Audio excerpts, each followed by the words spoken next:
नमस्कार. माझं नाव नविता जॉय दामले आहे. मी 53 इयर्सची आहे.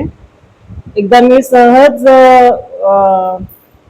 टी व्ही म्हणजे मोबाईल पाहत होते, तर मला एक उषा नाडकर्णी म्हणून एक मराठी हिरोईन आहे, त्यांची एक मला ॲड दिसली. त्यांना खूप जास्त त्रास होता गुडघ्यांचा आणि कमरेचा. तर त्यांनी सांगितलं, त्यांनी एक मुंबईवरून SRDP म्हणून ट्रीटमेंट घेतली आणि त्यांना आता एकदम बरं वाटलं आणि त्यांचं जे ऑपरेशन होणार होतं पायाचं ते कॅन्सल झालं. मग मी ती सर्च केलं गुगलवर की SRDP म्हणजे काय आहे आणि कशी ट्रीटमेंट असते. मग सर्च केल्यानंतर मला त्याची खूप उत्सुकता वाटली आणि मला असं खरंच वाटलं की ह्या ट्रीटमेंटनी ऑपरेशन टळू शकतं. आणि मला गुडघ्यांचा पायांचा खूप जास्त त्रास होता. मी खूप यंग एज पासून ऑस्टोपोरोसिस ह्या आजाराने ग्रस्त आहे. वयाच्या 28-29 इयर्स पासून, म्हणजे जेव्हा माझं एज होतं तेव्हापासून मला पायाचं दुखणं सुरू झालं. मी बऱ्याच ठिकाणी गेले आणि मग ऑर्थो ट्रीटमेंट घेतली. तर आता एज माझं 53 असल्यामुळे त्यांनी सांगितलं की तुम्हाला आता लास्ट तुम्ही स्टेजवर आहात, तर तुम्हाला नी रिप्लेसमेंट करावं लागेल.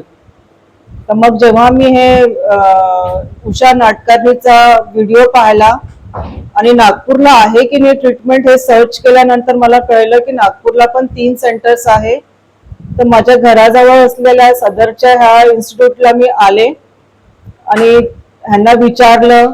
आणि इतर ज्या फिजिओथेरपिस्ट मॅडम आहे आणि डॉक्टर होते त्यावेळेसचे, त्यांनी मला खूप चांगल्या रीतीने एक्सप्लेन करून सांगितलं की व्हॉट इज SRDP, ह्याचे इफेक्ट, साईड इफेक्ट, सगळ्या प्रकारच्या गोष्टी खूप चांगल्या रीतीने त्यांनी मला सांगितलं आणि कन्व्हिन्स केलं.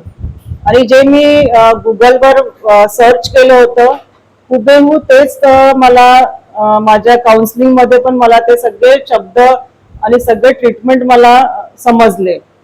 मग मी कन्फर्म केलं आणि त्याच्यानंतर मग इकडं आले. तर माझं डेट ऑफ जॉईनिंग आहे 24/6/2026.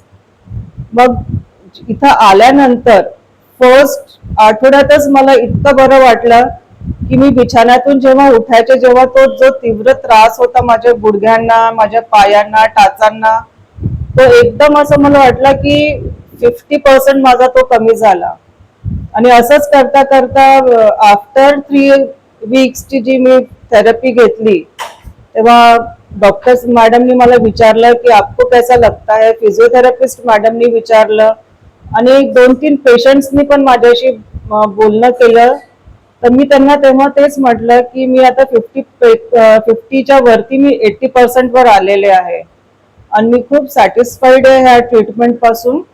आणि मला असं आता पूर्ण खात्री आहे की माझे आता 6 वर्ष जे रिटायरमेंटला राहिलेले आहे ते खूप चांगले सुखाचे जातील माझे. मी वर्किंग आहे, दागा हॉस्पिटलला मी वर्क करते as a incharge sister OT. तर माझा जॉब आहे 24/7 मला उभंच राहावं लागतं. जर मी तिथं 9 तास आहे तर 9 तास मी उभी राहते, पण आता खात्री आहे की मी 9 तास उभी राहील. आणि बोलण्यात जर मी सांगते तर इथलचा madam, physiotherapist madam, doctor madam, staff आणि डेस्कवरचे स्टाफ सगळे इतके चांगले आहेत की ज्याची मी कल्पनाही नाही करू शकत. मी इतकी थकून येते, 3-3:30-4 ला येते, पण जेव्हा ते मॅडमचा स्माइलिंग फेस मी पाहते तर ते एकदम असं वाटतं नाही माझा थकवा गेला. त्याच्यानंतर डेस्कवरच्या मॅडम्स दोन्ही पण, ते पण इतकं छान असं प्रेमाने बोलतात आणि जेव्हा ते आमचं नाव घेतात, नविता जेव्हा बोलतात, तर मला असं वाटतं की चला मी 53 इयर्सची नाहीये, मी लहान, मला असं यंग फील होतं आल्यावर की नविता ताई बोलतात, पण असं वाटतं नाही ठीक आहे मी आता यंग आहे. नाही तर काकू ताई असं, म्हणजे जर कोणी बोललं तर असं वाटतं नाही आता आपण म्हातारे झालो. त्याच्यानंतर एकदम स्माइलिंग फेस आहे आमच्या फिजिओथेरपिस्ट मॅडमचा. इतकं दुखत राहिलं ना पाहायला, पण त्यांचं ते स्माइलिंग फेस पाहून पूर्ण दुखणं माझं चाललं जातं. आणि माझ्या थेरपिस्ट इथं मेल फिमेल दोन्ही पण आहेत, पण माझ्या तिन्ही थेरपिस्ट खूप चांगल्या आणि खूप सोज्वळ मुली आहेत त्या, आणि इतक्या सिन्सिअरली ते सगळं थेरपी करतात. मी त्यांचे खूप ऋणी आहे. माझी जी आहे स्पेशली लीना म्हणून एक आहे, लीना म्हणून एक माझी थेरपिस्ट आहे. मी तिला स्पेशली थँक्स म्हणणार की तिने माझं खूप सेवा केली आणि मला तिने बरं केलं. आणि last but not the least, देव आहे. देवाने ह्यांना ती ट्रीटमेंट सुचवली आणि ते ट्रीटमेंट आता मला असं वाटतं की जगभरात पसरायला पाहिजे. एवढं बोलून मी माझे 2 शब्द.